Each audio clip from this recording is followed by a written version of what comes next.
Hello and welcome to Record Sports Hotline Live. My name is Daniel Caw and I am tickled pink to be joined tonight by Record Sports Keith Jackson and Michael Gannon. Guys, how's it going? Not bad. Not bad. Just be careful, Dan, with some of this innuendo. Be careful, just because you've got the same pair of glasses as him, you don't need to start joining in. Heard you get a good cook as well, so just be careful. Oh, that is lovely. Oh, no, sorry. You like to go to Greg's, that's what it is. Aye, that's it, exactly. You've hit the nail on the head there. Aye, Not quite the same.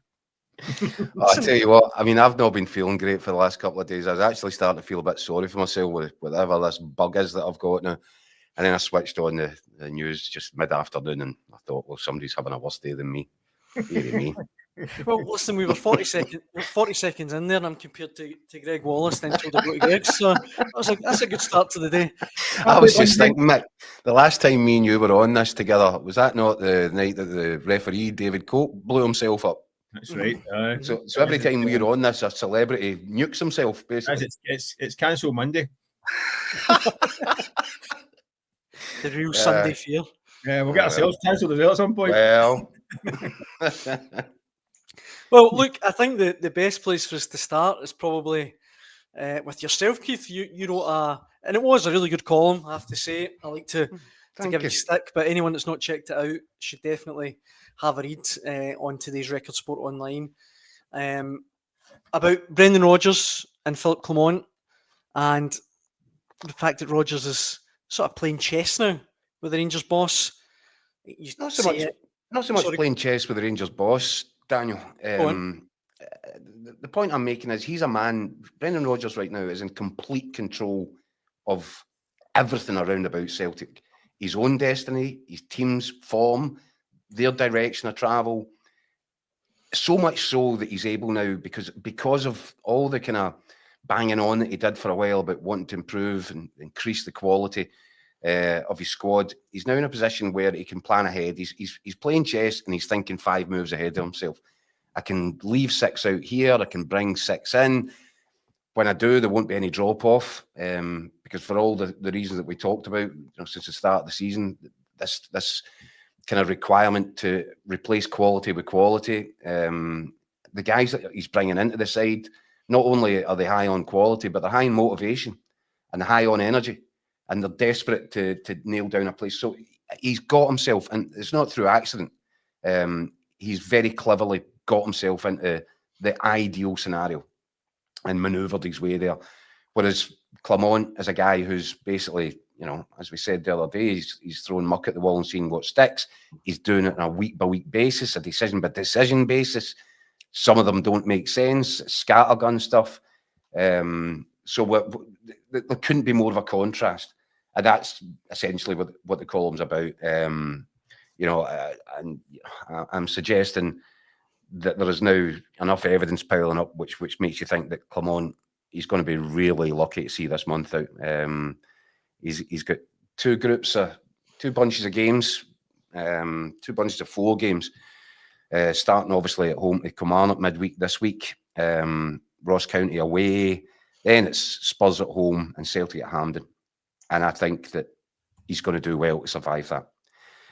I think that is in real tricky waters by that point, especially if the way the cup final goes the way that many, myself included, expect it to, which, by the way, is not well for Rangers. If somehow he gets through that, he's then got a bunch of games towards over the Christmas period. Rangers versus Dundee. He's got St Mirren away. He's got Motherwell away, and then he's got Celtic at home on January the 2nd.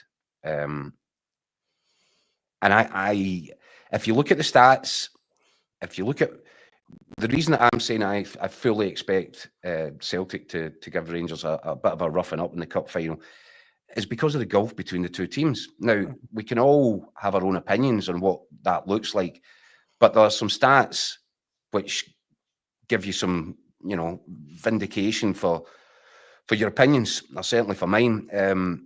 Celtic so far this season have amassed 37 points from a possible 39 in the league, which is a kind of percentage of 94%. If you extrapolate that, and bear in mind we're a third of the way through the season already, it doesn't seem like it, but we are. So if you extrapolate that over the remaining 2/3, Celtic are on course to go over 107 points. Rangers have got 26 from 39. It's roughly 66, 67% so far, which puts them on course for a final total of 76 points. It's a 31-point gap differential. That's mad. But do you see what I'm saying when I'm saying is really unlikely now? And I think Rangers have been crossing their fingers and hoping that Clement comes good and hoping that they might stagger into the cup final and get a good result on the day. But that's the reality of the gulf between the two sides at this point in time. And that suggests it's going to be really, really difficult. I think he said on day one, Philip Clement, he doesn't have a magic wand. Well, he's going to need one. He's now in magic wand territory to try and turn this around and keep himself in a job. It's worth saying as well, Keith, that Rangers finished last season on 85 points. So they're on course to finish 9 points worse off than last season. And obviously we know last season wasn't good enough for the Rangers fans, obviously. No, and that included, a few months of Michael Beale as well. Exactly. Whose win percentage is better than Philip Clement. So everywhere you look in terms of the stats around Rangers, there's a bit of a horror story. Even looking at home goals so far this season, Celtic have scored 18, Rangers have got 15. That's okay. That's eachy peachy. But then you look at the goals scored away from home. Celtic have scored 22 in the league away from home compared to Rangers 3. That's mad. That is mind blowing. And it becomes even more mortifying from a Rangers perspective when you look at the overall league table and see that Celtic have got 22, Aberdeen 12, St Johnstone and Kilmarnock 10, Motherwell 9, we're talking about goals away from home in the league, Dundee United and Hearts 8 each, St Mirren, Dundee, Hibs 7 each, then it drops down to the bottom two, Rangers 3, Ross County 1. And one of the Rangers goals was scored at the weekend by Jason Holt of St Johnstone. The only 2 goals that have been scored in 4 months of football away from home in the league were scored by Tom Lawrence and Taraddise in September, and Nadine Bajrami got one at Pataudry in a defeat on October 30th. 4 months of football. Why is it so poor away from home, guys? I mean, any thoughts on why they can score at home but not away?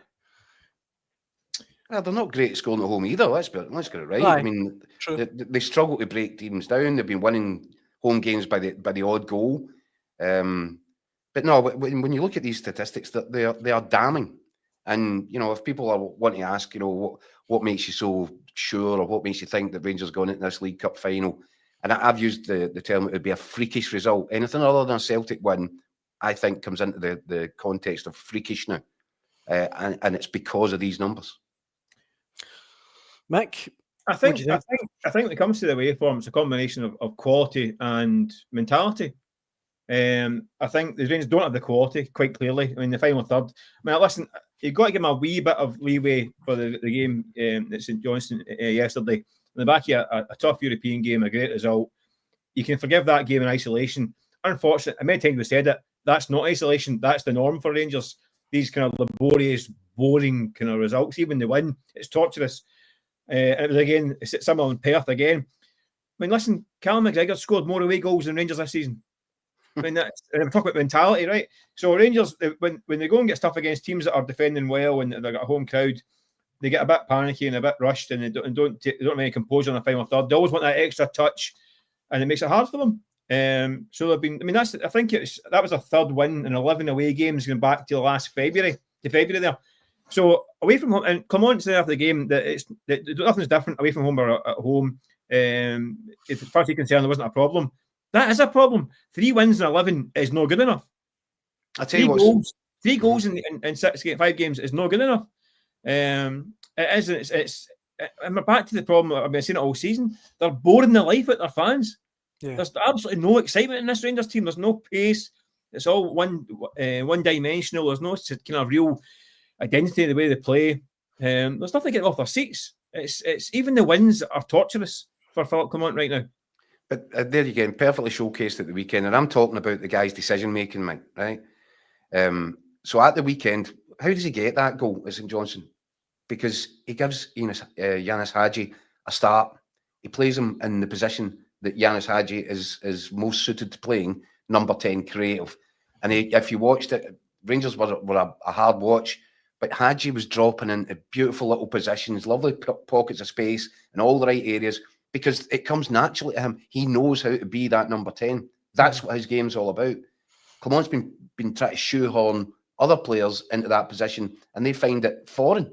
They don't have a natural gift to know, have the sixth sense of knowing when to drop into a space in a pocket, when to drop out wide to give the option of a pass. That comes naturally to Hadji. And Hadji was the most likely creative player at the weekend. Hadji was getting forced out of the building a few weeks ago.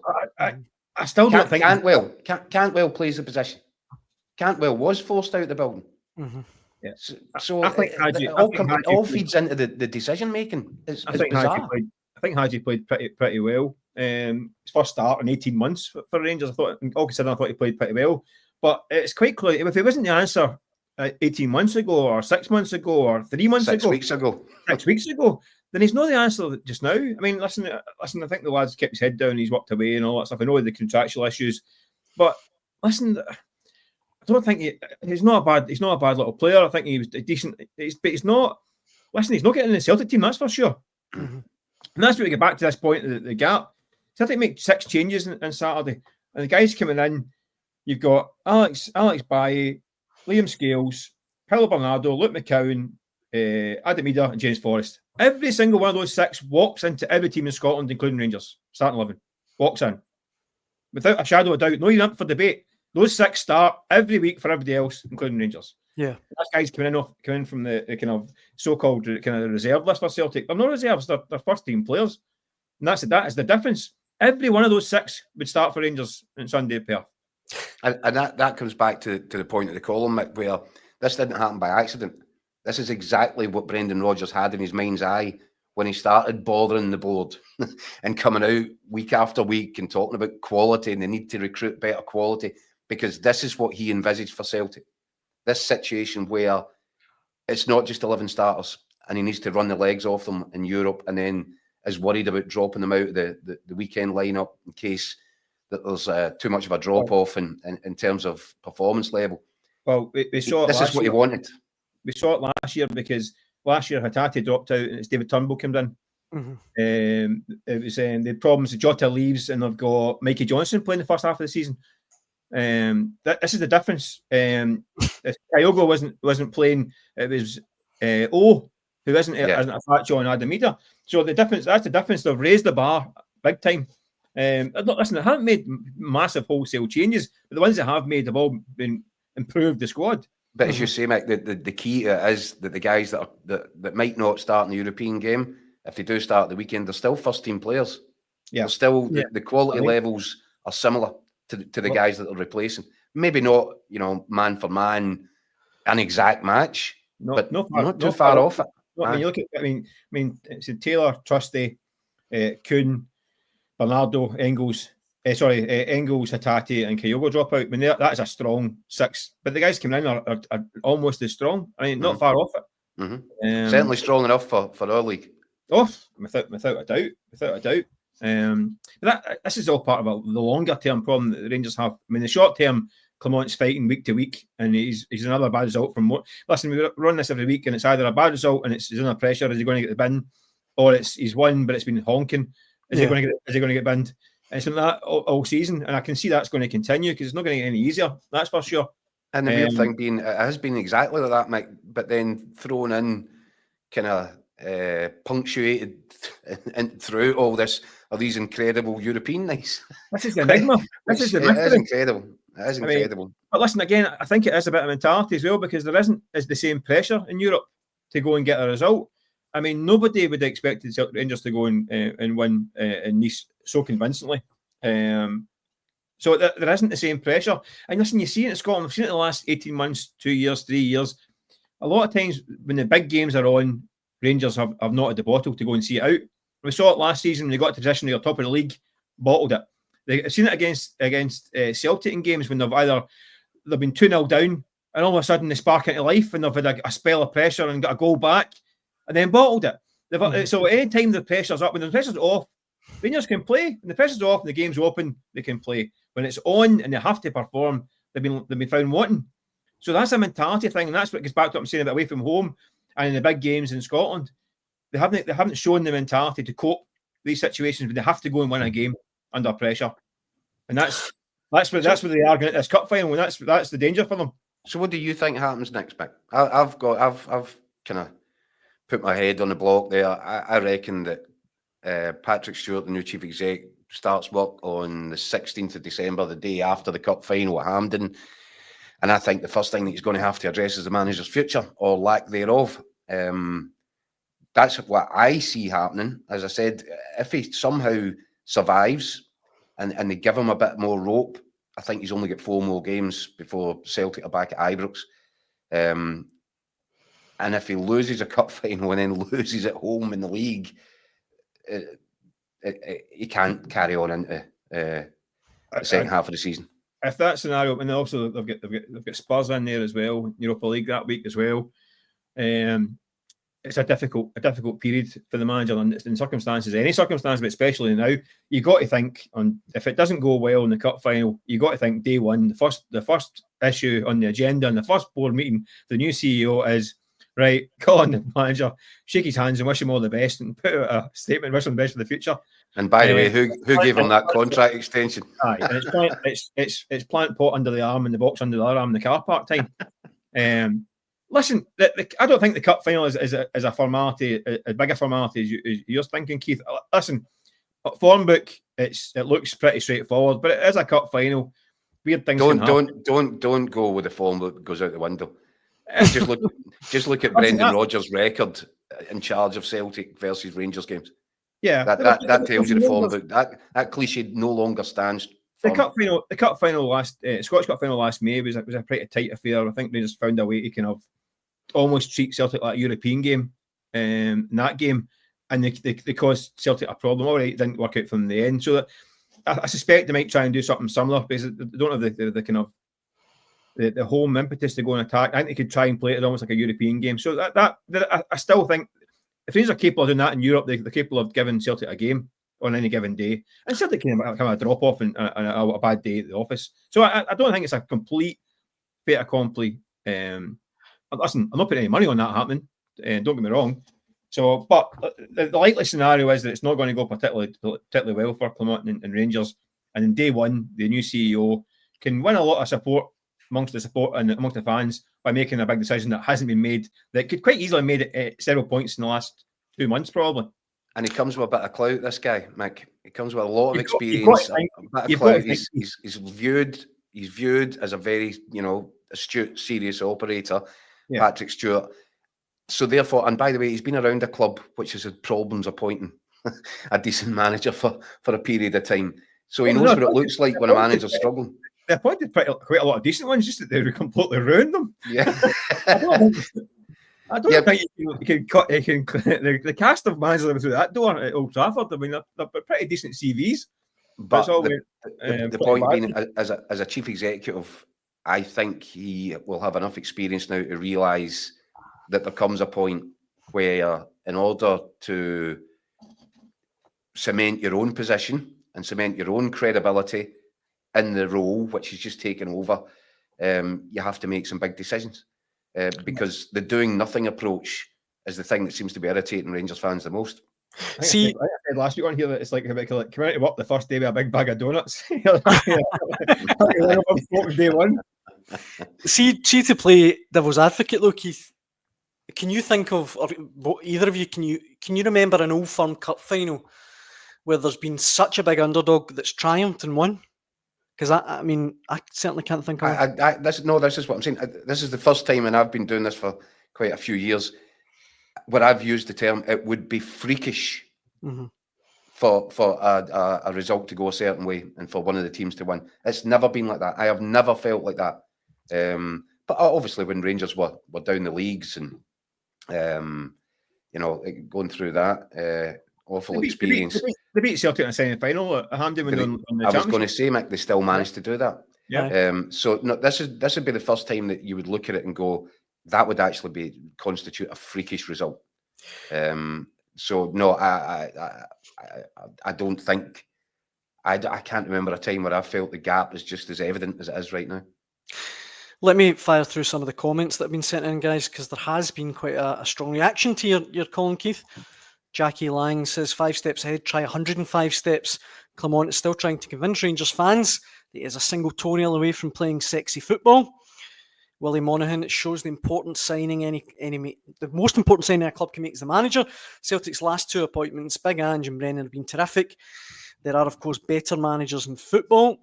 Rangers really need to do their due diligence on the next manager at Ibrox. It will take an exceptional appointment to seriously challenge Rodgers at Celtic. Rangers Easy OK saying, I can't remember the last time I went to Ibrox or I'm lucky enough to get tickets for away games where I've actually enjoyed us watching. The play is chronic. That's what I've been saying. There speaks the customer. No, that's what I've been saying. That they're boring the life, but the anger is there obviously with the performances, but it's now boredom and complete apathy because it's been torturous to watch for them. But and this is the difficulty, the point of difference, Michael, is that they'll kind of huff and puff and they're not very happy and they're certainly not enjoying it.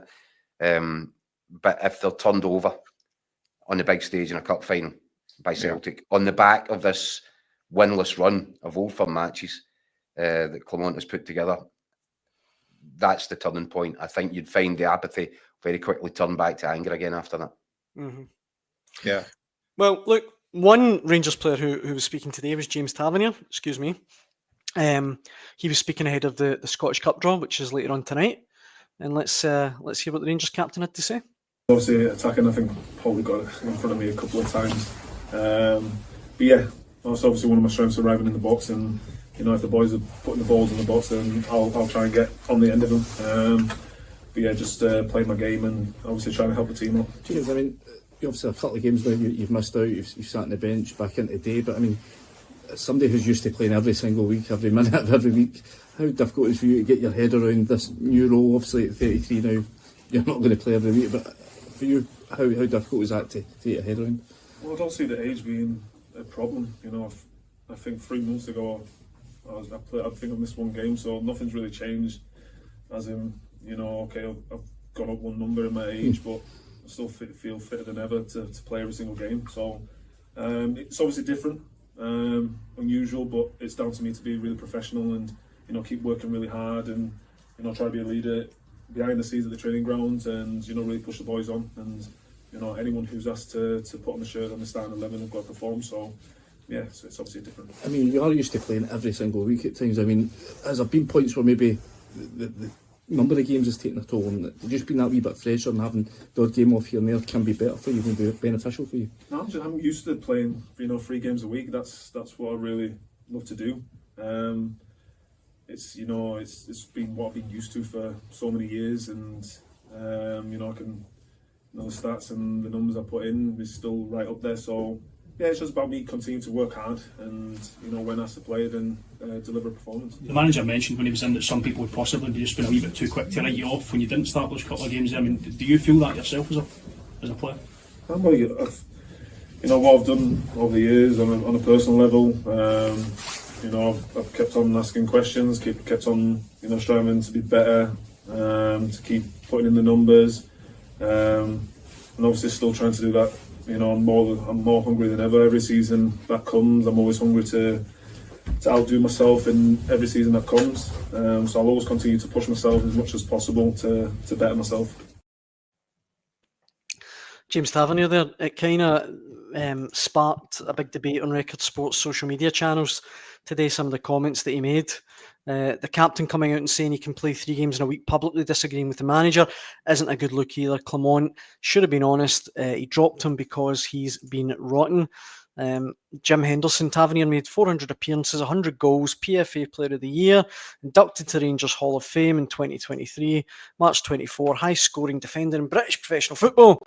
Of course, he deserves a testimonial, but John Cotton Slowey replied with Hall of Famer, more like Ibrox Hall of Farmers. And I know it's really immature, but that made me laugh, so that's why I've included it. As long as it made you laugh, Daniel. That's the metric I go by, Keith, normally, to be honest. You're like Jeremy Clarkson complaining about that one. Bloody hell, it's been on with Lauren Hardy tonight, isn't it? Have I got news for you tonight? But no, on Tavernier, guys. I mean, really weird season for him, isn't it? I mean, it doesn't look or sound like a man who's enjoying himself very much. Aye. He looks like he's got the weight of the world on his shoulders. I would imagine. Look, the point that was made there by one of the contributors is absolutely spot on. He knows what he was doing. He's coming out there and saying, this is nonsense. I'm perfectly fit enough to play. I'm not getting a game because the manager doesn't fancy me. That's the subtext of what he said there. And given what he's done for Rangers over the years, I can understand why he feels that way.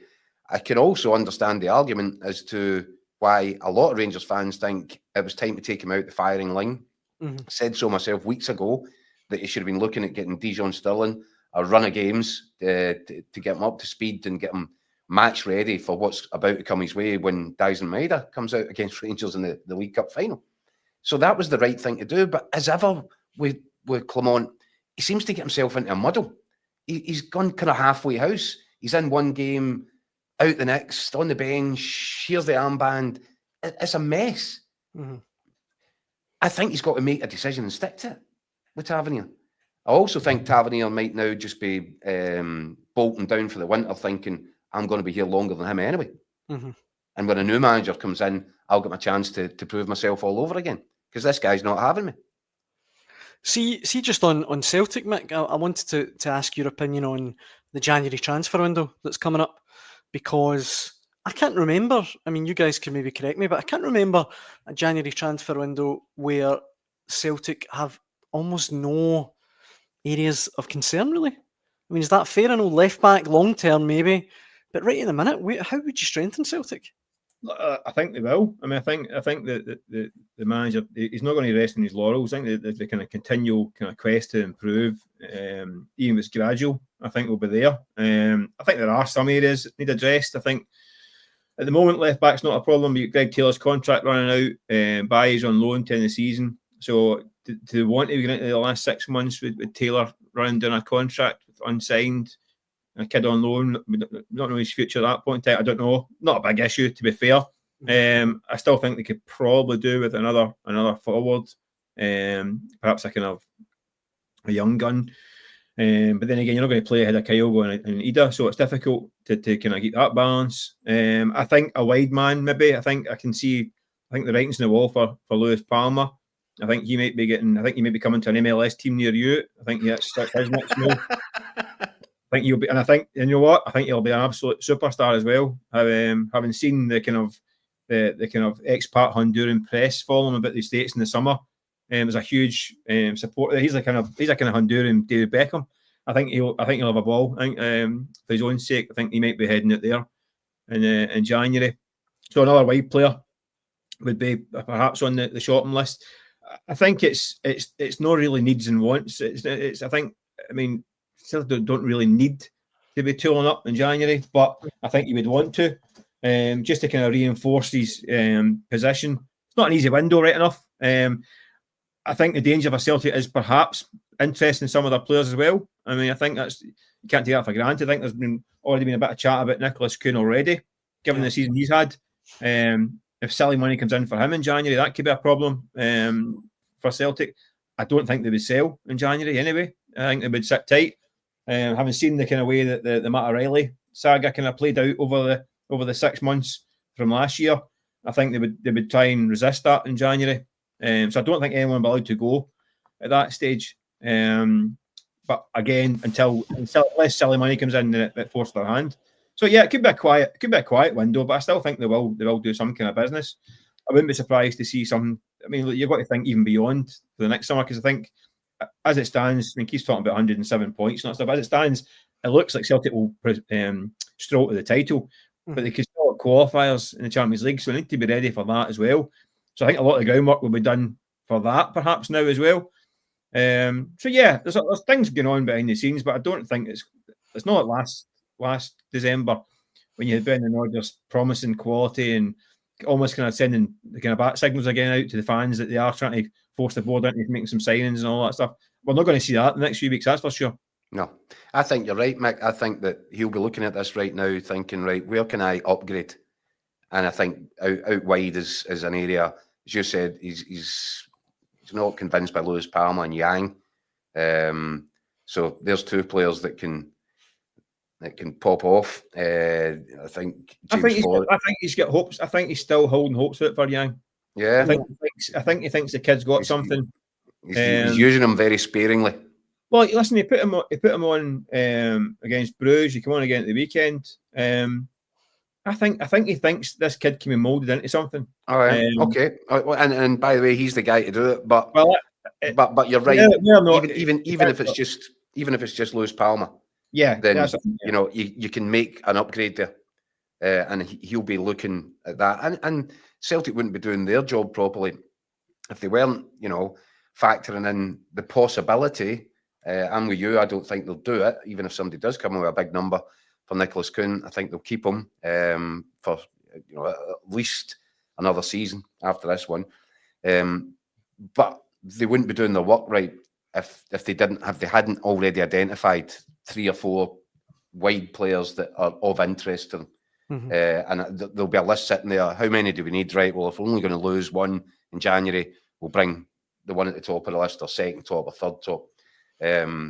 I think that's what they'll be looking at. And you're right, over the rest of the team, no point in going now and bringing in players that are just going to sit about on the bench, because we've seen the amount of quality that Celtic have got. So unless Brendan Rodgers thought he'd identified a player who would be an absolute, the Champions League starter, and Celtic have got the money to, they do have the money to make significant signings. So, but yeah, I'm kind of along mixed lines there. I think that one out, one in, and probably in the wider areas of the side in January, and that'll keep them ticking along just nicely into the summer. If they're sitting with the kind of transfer strategy meetings and the whiteboard and all that stuff, you think if they can get a winger, a decent prospect, a 21-year-old, right good prospect for good money in January, bring him in, give him a taste of it at the start of the season, then you could sell Kuhn next summer for 25 million quid, and that keeps up that play, the mythical player trading model that everyone is out to get, that Celtic have done really well. That would keep that ticking over. So, but that's not always possible. Listen, Celtic done it with Bernardo. Engels is seen as a replacement for O'Reilly.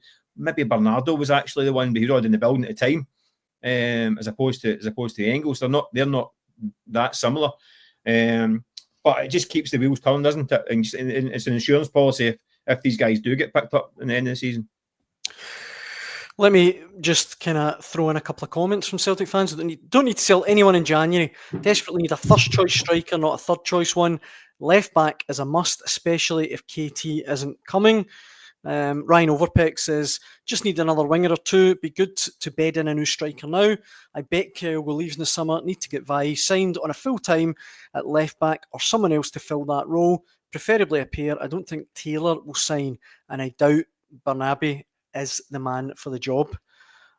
So it seems that the fans kind of concur with you guys. First for everything. On a striker, I said 9.5 million striker in the summer. I know. Yeah.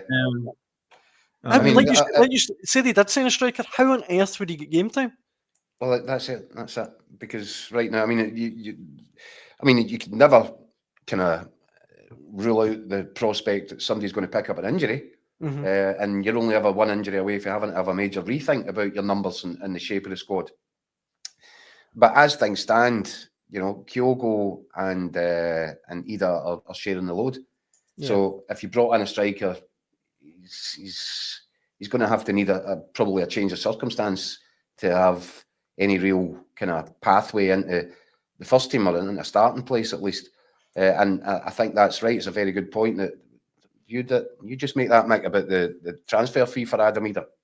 Yeah, 9 million. So So Rangers paid £12 million for Torrey Andre Flo, remains the biggest purchase in Scottish football history. That's 24 years ago, by the way. And then after that, I think Ida might be, is he the third most expensive player in the history of the Scottish game? I think it might be. Yeah, I think it must be after Engels and Flo, aye. Edward was 9 million, wasn't he? Yeah. But Ida could be up to 9.5 at some point if he hits his targets. So Celtic aren't spending that level of money on a striker to say, right, well, we can relegate him to the third position. Yeah. That's a certainty. Well, He does. He looks a long term prospect as well. He's only 23 as well. I mean, Kyogo is edging on a wee bit in terms of his age. But Kyogo's been in great form all season. But he did when he's come in. I mean, fair play to him. I think he scored 8 goals this season, and he's only played maybe 650 minutes, something like that. Mm-hmm. Well, I mean, not many starts. So his numbers are pretty good. I mean, he admits himself. He said, "I'm not quite hit the same heights as last year." Well, he's hitting the goal target. He's hitting his targets in terms of goals. Aye. Scored in the Champions League as well. So I mean, he's been doing all right. And I thought I saw him on Saturday, a different side to him. I thought he looked a bit more of the leader of last season. Wee bit of swagger on him. Like he looked pretty sharp to me on Saturday, albeit against Ross County, who are pretty woeful. I don't have too much to back it up with, Mick, but it does look to me as if he might be one of those streaky strikers, if you know what I mean. Yeah, but they all are. Yeah, I think once he gets himself onto a bit of a run, and the chances, I think he starts to take them more naturally. I think when the goals aren't coming, they dry up a little bit sometimes. I think he looks like one of these strikers that needs the confidence, but when his confidence is up, he's flying. And there will come a point in this season, mark my words, where he gets himself on a run and probably is making a real challenge for the first choice role. I think I've seen enough of him to be fairly confident that will happen at some point, probably sooner rather than later in this season. He's probably a bit unlucky. I mean, a lot of times he's chucked in from start games that are perhaps a wee bit more physical, like your Kamara away. He played at Atalanta away. Should be unlucky. He's playing against big, rugged defenders who are kicking lumps at him as well. He took one right in the beak, didn't he? Didn't come up and broke his nose. So I feel a bit. He's not given the easy ones. I think Saturday against Ross County was probably a more gentle one for him to stretch his legs and get a run out, because he chucked in a lot of times against defences that are already getting a hard shift. Oh no, this one. Come on, away! Come on, man. Well, look, I wanted to finish, guys, by touching on the English game, because I know we're obviously 3 experts when it comes to the Scottish game, but things are bubbling up nicely. I'm not sure if yours would agree. I was going to say, things are bubbling up nicely in the English Premier League. I was watching the Man City-Liverpool game yesterday. Pep kind of morphed into Jose Mourinho for a bit with these 6 fingers. Brilliant, wasn't it? It was absolutely brilliant.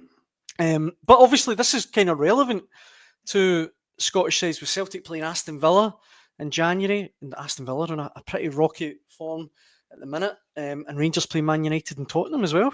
Yeah, and there's how's your luck, Philip? Come on, he'd been hanging in there along with Eric Ten Hag all this time, and you just knew that Man United would pull the trigger and bring in an upgrade manager ahead of facing Rangers at Old Trafford, and that's exactly what's happened. You can see already there's a lift in energy levels, a lift in excitement levels, a lift in everything under Amarin at Man United. Just Rangers luck. Had Ten Hag managed to hang on in there for a bit, Clement might have been the man to kill him. But and now it looks as if it'll be a different Man United that Rangers are going to face. Spurs, Big Ange is having to field some interesting questions. Weird team, Spurs, really weird team. Yeah, they're a really good team. Listen, don't let he's just got his way of playing, and we all know about it. Everybody up here knows more about Ange than the people down there, even though he's been there for a while now. And if there's a drop off in quality of the individuals within the team, then the team won't function as well. It's as simple as that. He has had some injuries, but look at what they did to Man City. Yeah. And the thought of Ange Postecoglou's version of Spurs coming up to Ibrox a couple of days before Rangers play Celtic, it's like getting haunted by the ghost of Celtic past, isn't it? And these Rangers fans were fairly terrified of what a Postecoglou's Celtic side could do to them. Well, imagine what a Postecoglou side that's worth 10, 20, 30 times more than that Celtic side. Imagine what that might do.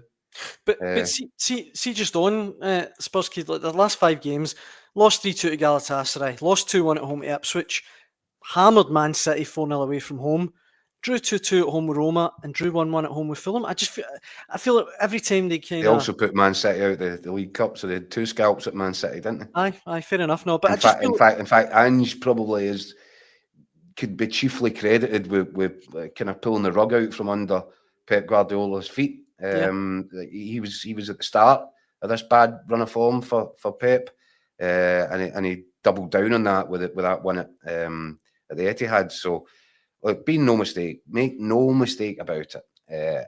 Ange Postecoglou as well will be looking forward to this and the chance to come back to Scotland. And he left and he said, "Look, I wanted to go and try the English Premier League. I wanted to show that my ideas can be put down in Scotland just the same as they can be put down in England. It doesn't matter about the standard of the league. What matters is the standard of the players within the system." He said it all. He said it all at the time. This is what he wanted to do. Now he gets a chance to come back to Glasgow, the home of his former rivals, and say, "Look, guys, remember what I said about how my system works and how it'll work even better when I put better players in it? Have a look at this." Mm-hmm. And see Aston Villa, Mick. I mean, I know Celtic got them not until I think it's 29th of January. End of January, yeah. I didn't quite realise that they're now 9 games without any victory. Last time they won was against Bologna, 2-0 in the Champions League. I mean, Unai Emery, I think, has done an amazing job there, but nothing to fear for Celtic, really. Listen, I'm not interested in this overhyped, overpaid Farmers League down there. Honestly, I'm not interested in this lot down there. I'd love nothing more for the Scottish teams to give them a doing. Chances of that happening, Michael? That's the problem. I mean, they get on reserve right backs on $100,000 a week. Guys that can't take a throw in. Honestly. No, listen, Villa, it's a strange one. It's a great start to the season, Villa, didn't they? They were brilliant. Listen, they drew with Juventus last week, so they're not bad. Great result against Bayern Munich. A great result against Bayern Munich. I watched them against Bruges, and they were not particularly clever against Bruges. That's for sure. Albeit the goal was a bit of a freak, but yeah. But, I mean, Spurs is another one. I mean, a bit flaky, but on their day, these teams are really dangerous. I mean, they're big, they're quick, they're strong, they've got quality. But that's what you get when you've got guys on $300,000 a week up front for them and all that stuff. They're going to have that. But I certainly don't think they're anything to fear for Celtic and Rangers. I mean, even Man City, I mean, this season have off a cliff, haven't they? Having been kind of untouchable for so long, they've just completely collapsed, which is quite amusing to watch, I must admit. Oh, very from afar. Obviously Liverpool stealing a match on them. But yeah, these are games that we should look forward to. Listen, the odds of, I mean, I say it before, I'll say it again, right? I mean, look at the budgets that Celtic Rangers have are top end of Championship in England. And that's where they are in terms of their wage bills, top end of the Championship. You wouldn't be expecting Burnley to go to Champions League and not get horsed. Do you know what I mean? But yeah, we demand our teams in Europe not to get horsed. I mean, they do get horsed with leather, right? That's the way it goes. And they accept it, and I think they know it comes with territory, but that's the reality. We're asking our Burnley to go and compete against a Barcelona. And sometimes our teams can do it. Rangers have no right to go and beat Nice 4-1 in France. No. What team they put out. I mean, Celtic have no right to beat RB Leipzig any given day either. So listen, our teams do all right sometimes. We kind of batter them and they don't do all right. But sometimes they do okay. And English teams, I mean, you've got to laugh. I mean, listen, we all love Davy Moyes, right? I mean, throwing petals at him for winning the Europa Conference. My God, they should have won the conference. Yeah. You know, they used to win that every single year. I mean, it's an absolute shoe-in for them. And the money they get, I mean, it's a Cinderella story. Oh, yeah, West Ham, £300 million a year wage bill. What a Cinderella story that is. I mean, against all the odds. Fetch the ball in crystal shoes. I mean, my God. I can't believe this nonsense. So, we're up against these teams. Mark Fairfield agrees. Great point, Michael. There you go. Yeah, and I'll follow that in, Mark. I think it was a great point, and you know why? Because I've just written something down my notepad, which absolutely backs Mick Gannon's point up here. Rangers can look at Manchester United right now. Who's Manchester United's star man at the minute? Amad Diallo. Couldn't get a game at 5-a-side when he was at Auchenhout. He was absolute murder. And I know he cost a lot of money, but that didn't look like money particularly well spent. Look, I know that he's obviously coming on to a game. He's getting a little bit older. But there'll be guys on the training ground at Rangers that played against him and had him in their back pocket at training every weekend or every day through the week. Because he clearly wasn't doing much in the training ground because he hardly ever got into the starting 11 at the weekend. So that should give Rangers a little bit of Michael Gannon's confidence. And listen, on that note, I think that brings us to the end of Monday's Hotline Live with Record Sport. I think that was a perfect way to end with Mick's confidence there. Yeah, my big rant. Mick, Keith, it's always a pleasure. Thank you very much. Thanks for all the comments that were sent in tonight. Thanks for watching at home. And we'll be back to do it all again at 6 p.m. tomorrow. And we're all off to watch MasterChef. Glad you said chef there. Thanks for watching.